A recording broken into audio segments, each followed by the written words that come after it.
Welcome into the fifth quarter. I am Christian Capello, and as always, sitting next to me is Noah Ogden.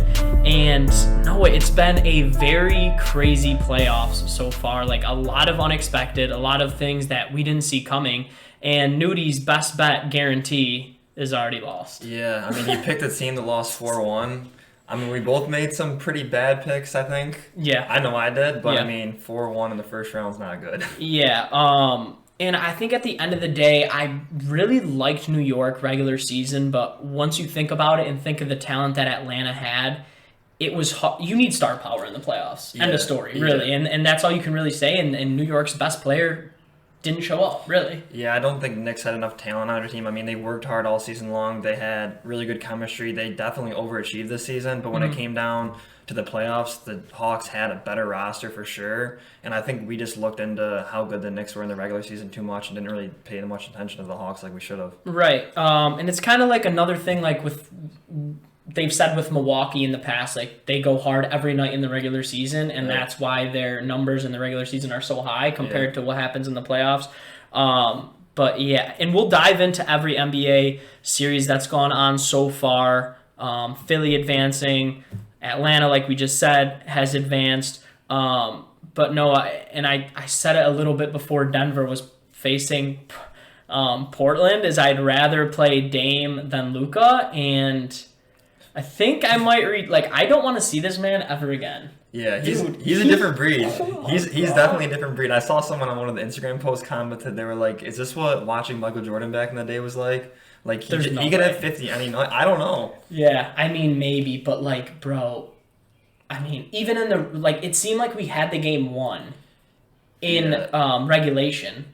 He comes down, smacks like 2 threes. Austin Rivers turns it over. Yeah, a crazy 3, sends into OT. And we're up 9 in the first overtime, dude. And I thought, I was like, the game's over. Like, we're up 9. Dame, dude, and he's shooting them from it's not like Denver can do anything about it. Oh, nothing. Austin Rivers was, when he missed the one, Austin Rivers was like, "Thank you, Lord." Like, he finally missed one. Gosh, yeah, it was ridiculous. And then in overtime, obviously, Dame needs probably out of Portland. Yeah. I mean, after he tried to dish it to CJ McCollum one time, and then he pump fakes and steps out of bounds. Dishes it to Covington. Yeah. Covington misses a dunk. It's just bro, come on, what do you got to do? So we will break everything down after we bring on our guest. We have a guest coming on, so we will ship it there. So without further ado, let's bring on Nigel Scantlebury from Central Connecticut State University. Nigel, thanks for coming on, man. Thanks for having me. I really appreciate it. So we saw that you were in the transfer portal. So what went into your decision on staying at Central Connecticut? Well, at first, me going to the transfer portal, it was more so of, the sudden changes of things. My head coach was actually let go. Okay. So, that kind of played a role into it. And, how the season went, I wasn't too sure about if it was the right fit for me to stay there for my career. Okay. But, the new addition of Coach Patrick Sellers, who's very accomplished, won 6 championships in our conference. He actually was very adamant about me coming back. So, we just gained a relationship for the next couple of weeks, and he was able to convince me to come back. So, awesome. So there's a lot of basketball players around the Section 5 area that want to go play Division I basketball. Obviously, that's everyone's goal in high school, to play at the Division I level. How big is the jump from Section 5 high school basketball to playing Division I college basketball? It's a very big jump, because especially if you're one of the top guys in the area, now you're going to be playing against a lot of people who are also the top guys in their area too. And normally it's a lot of guys on each team, so the competition is really going to be tough. Section 5 it's tough as it is, but it's just a different ballgame once you get to college. Absolutely. What was it like? So I saw in the beginning of the year last year, you guys played against UConn, and James Bouknight, who was probably one of the best guards in the country last year. What was it like to play a guy like that? It was actually, it was eye-opening. Yeah. Especially me coming from JUCO, actually, playing against JUCO teams to playing against, guys who are going to be lottery picks. It was actually a fun experience to actually compete with them, because, it's kind of humbling in the fact that, you're not too far off from them type of guys. If you can compete with them, you can compete with anybody. So, right. But it was great to play against him. He's a great player. So, I got an NBA question for you. Who's your predicted NBA Finals matchup?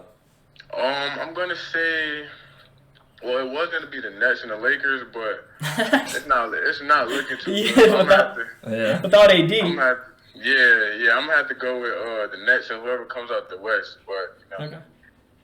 Yeah. So I mean, a guy that went to the high school you went to, Greece Athena, Anthony Lamb. I mean, what is it like to see a guy like that has come from your area? And because sometimes it just doesn't seem like, it's possible to get to that level. But now you've seen a guy from your high school go that. What is it like to see him on national television getting 21 points in an NBA game? Right. Honestly, I expected that from him.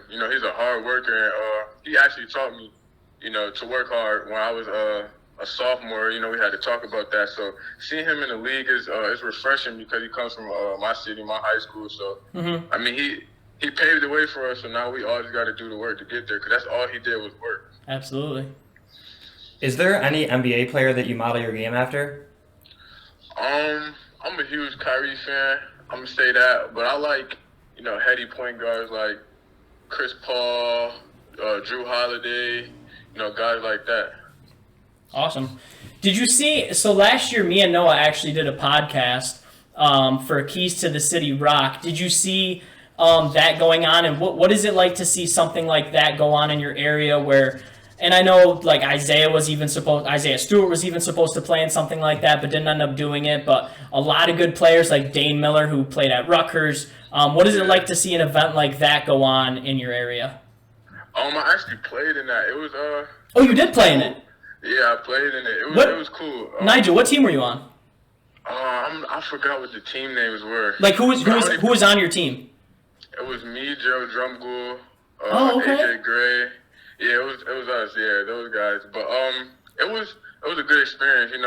He put a great tournament together. That's just what we need in the city. We all need to play against each other. Come home, give back. So it was just a great thing to be a part of. Yeah, and Sincere, who is a good friend of mine, his brother put that on. So I mean, hopefully we can see that happen again. Would you play in it again this year or no? For sure. Yeah, that's like family. Sincere, that was my roommate in JUCO. So I'll always, anything they got going on, I'll be a part of it. Yeah, man. So how is the off season work for you at Central Connecticut? I mean, even I was saying like, yo, can you come on the podcast at this time? And it seems like you're always grinding. How is it? And I mean, me and Noah played Division III soccer, so obviously not to the Division I, like what they hold you to as standards wise.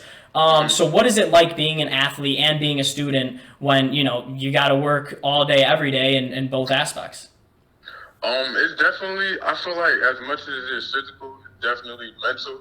Yep. Because there are going to be a lot of days where you don't want to do the stuff that you have to do, but those type of days really push you and make you better. Like, we have a lot of conditioning tests now, a lot of strength training. And me, I wasn't, I always did strength training, but I didn't have like a trainer or anything. So like, that's different, having that at Central, he sends us the programs. And, I try to get as much work in as I can because I know it's big on competition. But I say, mentally, you just got to just be a whole lot stronger because, some of those days are going to be a lot of work and you're just going to have to get yourself through it. Right. Awesome, Nigel. Man, we appreciate you coming on. And if you haven't watched him yet, this kid's a problem, though. Yeah. This kid is a problem. So make sure you turn into some Central Connecticut games this year. Do you know your schedule for next year yet or no? Not yet, but I know we play UConn the first game again. UConn again. All right, so that'll be on ESPN, some type of ESPN, so we'll make sure we tune in. Thanks a lot, Nigel. We appreciate you, bro. I appreciate it. Thank you for having me. Yes, sir. So we appreciate Nigel coming on, and I'm excited to see how he does next year. And that's got to be such a, I mean, obviously the change from high school to college is a lot. We saw it. Mm-hmm. And then the change from high school to JUCO to Division I is probably immense, you know? Yeah. So I'll be interested to see, and they play UConn again next year, game 1. So that'll be fun to watch. Before we jump into the rest of the NBA playoffs, I want to talk about Coach K retiring, man. So 2 legends will be done in college basketball this year, both Coach K and Roy Williams out of the ACC. Are they just going to hire John Shire? Is that like the obvious hire, get his assistant, that he's... I mean, Shire's got to have been there for what, 12? I don't No, know. maybe 10 not years? that long. Maybe 10 years. Maybe 10 years? Yeah, so I feel like, is that the obvious hire? I mean, I guess they said like he's the filling coach for now. Okay. But I mean, at the end of the day, I feel like a lot of people go to Duke because of Coach K. Yeah. And like, I don't know if people are gonna go there because of John Shire. You know what I mean? Right. I feel like it's in their best interest to hire a different coach personally. Not that John Shire is not a good coach. I think for John Shire, it'd be better off for him going to like a smaller like A10 school or something. Head coaching there for like 5 years or whatever, then coming back to Duke. Right. Because I just don't think these 5-star recruits are going to be like, oh, I want to go play for John Shire. Right. I could be wrong, but... No, I see what you're saying, because like if he goes to a St. Bonaventure or a St. Louis or like an A10 team like that, right. You're like, oh wow, a Duke legend. An ex-Duke player, right. An ex-Duke legend is going to be coaching, like I want to go there. Right. Rather than, Duke, like Coach K was coaching Team USA. Yeah. Like, why would you not want to, play for Coach K at Duke? So, yeah, it'll be interesting to see. I hope Duke just falls off a cliff and they suck for the next 20 years, but... I'd be cool with that. I'd be so cool with that. I just don't see that happening. Nor do I. So, yeah, let's just... Gotta shout out a legend in Coach K there. So, let's jump into the NBA playoffs. We are recording on Thursday night, so tonight tips off Denver and Portland. The series is 3-2. I mean, it's going to be tough for Denver to win tonight, I think, especially after a game like that. But it's also tough for Portland to come back after, you think you probably have a really good chance of stealing on the road, and then you got to recover and win now to force a Game 7. Yeah, I mean, it's going to fall right back on Dame's shoulders again 2 nights later. Right. After the game, one of the reporters asked Dame, they were like asking about his historic performance and having the most 3-pointers in an NBA playoff game. And his answer was, it doesn't matter because we lost the game. Right. We have a must-win game coming up in 2 nights, which is tonight now. Who cares? So, I mean, I think it's honestly a coin flip. I know Portland's favored by 5 points, but every game we've seen could go either way, pretty much for the most part. I personally want to see Portland win just to see a Game 7 because I think Denver wins Game 7. But I wouldn't be surprised if Denver won tonight. I know they're an underdog, but I think Denver has played very well, especially offensively this whole series. Jokic has been a beast. He's showing why he's should be the MVP in my opinion. Right. So I don't know. I think it's a coin flip, but I'm gonna pick Denver to win tonight and close out the series. Wow. Yeah, and it's just Portland doesn't have any bigs to match Jokic for one, and Nurkic is the biggest guy that's gonna slow him down. Yeah. And he's getting in foul trouble every night. Every night. He can't guard Jokic without fouling, and I'm not like. And then you have Covington or Carmelo. Yeah. And it's like, and this is why, to me, I think this series, and I know they don't go into the playoffs, but I think this series proves to me why Jokic is the MVP. Like, would Embiid be winning with Campazzo and Austin Rivers in the starting lineup? Like, I don't know. I don't know. I think Embiid would have good stats, but I don't know if he'd be winning, honestly. Yeah. Jokic makes the right play. I think there was a play in crunch time in Game 5 when Jokic had the ball in the post, got doubled, and then kicked it to the corner to MPJ. Dude, like that pass. Like, no bigs are making that. Like that's like LeBron's making that pass, and outside of LeBron, not many guys are making that pass. That pass is like one of the most like. I honestly didn't even realize how good the pass was. He told the guy to cut. He told the guy to cut to pull the backside defender into the lane, and then just dish it right over. Did you see Covington after he fell over his own feet? No, I didn't even see that. If you go watch the replay, he literally tripped over his own feet because he was like, he had no idea what the hell. Yeah, so I think Denver will win the series. I just really wish they had Jamal Murray. I think it would be so. I think we'd have it. And as you see, the Clippers and Lakers are both down 3-2.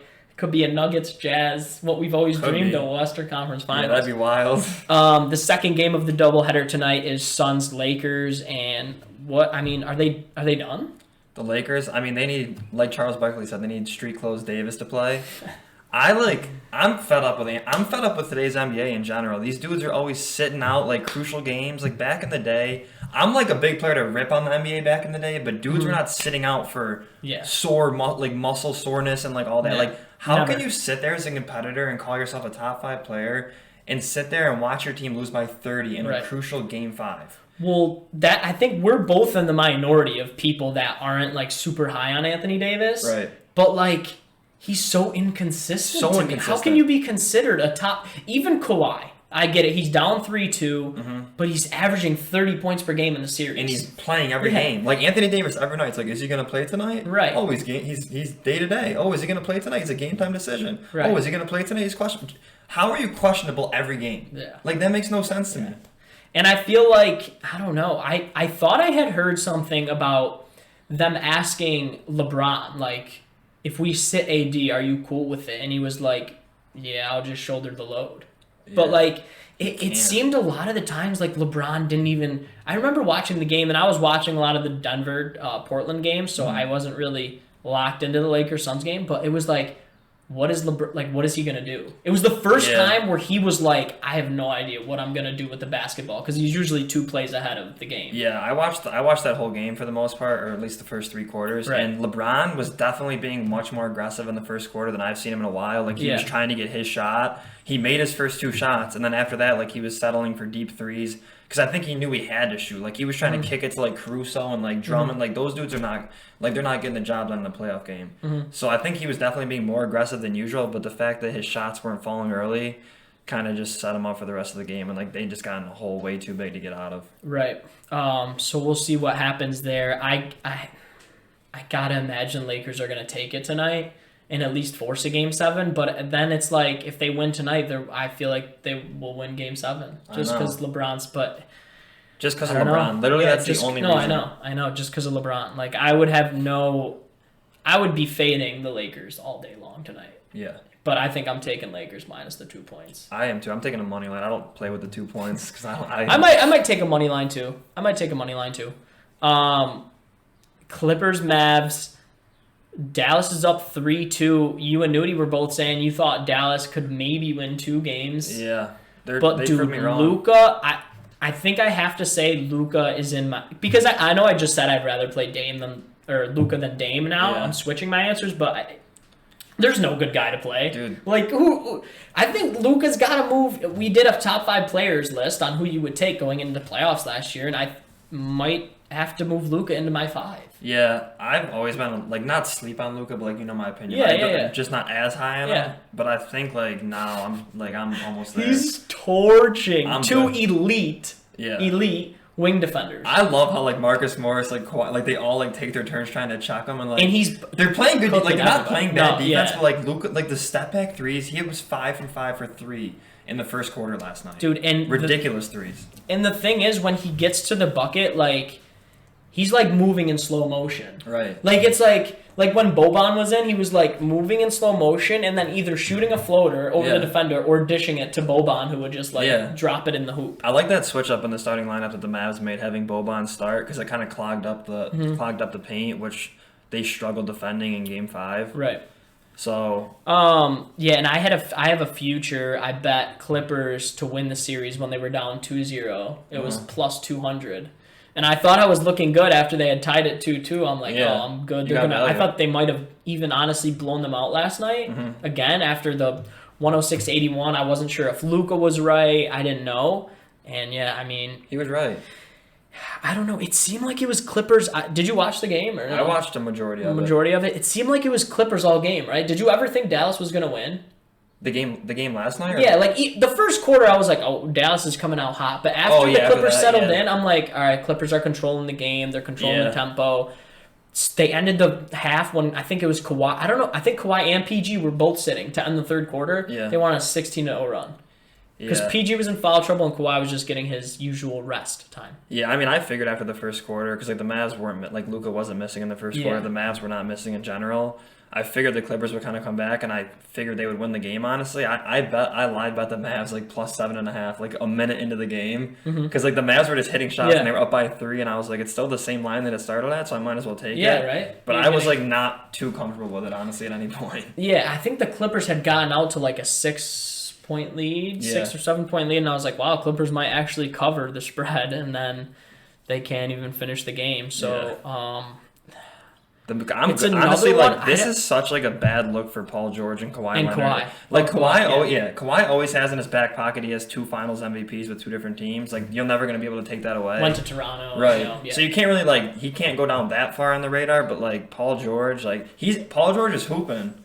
He's screwing down though. Yeah. I mean, he's got to. You know what I mean? Like, he's got to be going down on the list. He's got to be. Because, I mean... A first-round exit's a bad look. A second-round exit to Denver last year? Bad look. And then a first-round exit this year? It's like, that would not be good for Kawhi. Terrible. Yeah, those are the only two that are still going, right? Or the only three that are still going on right now. Your Utah Jazz advanced. Were you surprised Memphis took game one? Were you worried at all? Not really. I wasn't worried. Play. I'm a Memphis fan kind of. I like the way they play. Mm-hmm. I'm kind of surprised they took a game on us, but I think after game one, it was all Utah after game one. Oh yeah, and we were saying it when Donovan came back in the lineup. It was just like everybody on the court besides Gobert can hit a three. Literally, and they're very good at open threes. That's what makes the Jazz so good is they have so many guys. Like they rotate the ball very good. Their ball movement's elite. Their chemistry's very good, and they have so many guys that can shoot. Like they have Clarkson coming off the bench, averaging like 18 a game. Everyone in the starting lineup other than Gobert can shoot the ball, which is huge for spacing, and it's very hard to cover, I think. Mm-hmm. I just lost my train of thought. What I was gonna say is Utah, like your pick might not look. It's looking good right now. I like it. I think if to make it to the finals. If they play Dallas in the next round, and that'll be. I mean, it won't be Luka's impossible to guard. Yeah. So you're just gonna have to. That's the thing. I think if you let Luka go off, just don't let him get other guys involved. Exactly. Bro, Tim Hardaway's having a very good series. We compared Tim Hardaway and Norman Powell right now. Yeah. And I mean Norman Powell has had a couple good games, but he's been inconsistent too. Yeah. So we'll see what happens. They play the winner of the Clippers Mavs, and I don't know. I would almost, if I'm Utah, would rather play the Clippers. I don't know, honestly. I would, but at the same time, the Clippers win this series. They're coming from down 3-2, which is a big momentum swing. Yeah. And then coming into Utah. I mean, I love how Utah has home court advantage the whole playoffs. Yeah. Which is something that Utah's not used to having. Clippers would be a little bit of a tougher matchup, I think, because the way they can defend and how many different people on their whole starting five can defend. Marcus Morris can defend. Kawhi can defend. PG. Beverly hasn't played. He didn't play a minute in the last game. Yeah, Reggie Jackson's been kind of taking a load for them. So Reggie Jackson, even Terrence Mann has come in. Yeah, and that'll be interesting to see. Actually, is Terrence Mann when Terrence Mann came in the game at the end, the Mavericks were kind of like, whoa, because he's so athletic. Yeah, and crazy he can switch everything. You know what I mean? So we'll see if they ride with Terrence Mann going down the stretch. But in the East. Philly closes out Washington in 5, but Philly, Atlanta. If Embiid's gone, dude, I don't. I think they could. I think they can beat Atlanta, but they're not. They're losing 4-1, 4-0 against Brooklyn or Milwaukee in the next round. Yeah, I mean Embiid is kind of getting on the Anthony Davis page to me, always hurt, whether they're real injuries or not, whether he can't tough it out, I don't know, but. Yeah, his is actually a tight or a slight meniscus tear. Yeah, but how are you I don't know. You can't really get mad at someone for getting hurt, but when it happens every single season, and he's your star player, in the MVP conversation, you're dropping down on my radar too. You're almost getting more value just to trade him, and you know what I mean, because you'll get someone that's going to play every night. Exactly. I'd rather have someone that's going to play every night than someone that's playing 45 games a year and can't you're the one seed. This is the best year the Sixers have had in I don't know how long. Right. And now your star player's got it. Now your star player's hurt again. I guess the thing is obviously if you have Embiid, your ceiling is much higher than if much higher. If you're going to downgrade for two good players. Right. The Sixers did look good though in Game 5 without Embiid. Yeah. They did look really good, I thought. And that kind of opens. I think it opens the floor up for Simmons a little bit too. It does. And Tobias Harris is going to get much more shots. But what do you so say Embiid returns middle of the Atlanta series. What do you think that series? I would say 4-1 or 4-2 Philly probably. Yeah, probably 4-2. I mean, I was so sleep on Atlanta, but I watched every game in that Knicks series, and Atlanta's a good team. They got dudes that hit their dudes hit the boards crazy. John Collins, and they were injured. They were kind of injured. Collins was injured. Hunter, they were never really all healthy, and now they kind of are. Yeah, they have good role players. Onyeka Okongwu, they're Bogdanovich is a bucket. Yeah, he's nice. And obviously Trae Young playing at a very high level. I don't want to hear the Trae Young Steph Curry comparison though. That's comparison. I think you could say they play alike, but I wouldn't I don't know. Is that what you mean by comparing them? Yeah, I saw on ESPN today, is Trae Young the next, is Trae Young the next Steph Curry? Yeah, no. I wouldn't be saying that. No, I think they play alike. I don't think that means Trae Young's going to be as good as Steph Curry one day. Yeah, no shot. To me, they do. They play similar though, I think. Okay. Their play style. Yeah. You know what I mean? Yeah. And then Milwaukee, Brooklyn. Milwaukee took care of Miami. That was surprising, a sweep Yeah, the by Bruins came out. Milwaukee. I didn't see that coming. And Jimmy Butler's got to move off my list, I think, playoff list after seeing that. I mean, come on, to get swept. You lost by 2 in overtime in Game 1. You Yeah. were right there in Game 1. And then you just gave up. I think that series showed me more about the Bucks than the Heat, though. I mean, the Heat, I think we're going to value the Heat a little bit more this year because of what they did last year, like making a crazy run to the finals. Right. I think not that was a fluke, but like that was like a once in a lifetime. Like that's not going to happen again, right? Exactly. I think that series showed me a lot about the Bucks though, because a lot of people, including us, have doubted Giannis. Yep. Like, what are they going to do in the playoffs? They don't figure it out in the playoffs. And to come out with a sweep against a team that knocked them out the last year, that's a huge step forward for them, I think. Yeah, Drew Holiday is a big difference maker. Difference. I think Dante DiVincenzo being out, though, is really going to hurt. Yeah, I agree. He's one of the best role players. So we'll see. Brooklyn took care of Boston, obviously 4-1, no surprise really. We thought it could be even a sweep. We thought a 50-point game by Tatum would take a game, and it did, and that was it. But Brad Stevens gets an upgrade in position, a promotion in position, after underachieving, which is... Makes sense. You underachieve in your job and you get a promotion. Yeah, I mean, that would never happen in my job. I don't know about other people, but yeah, usually when you don't do good at your job, you either get fired or you get one more chance, like one more year, but you never get promoted.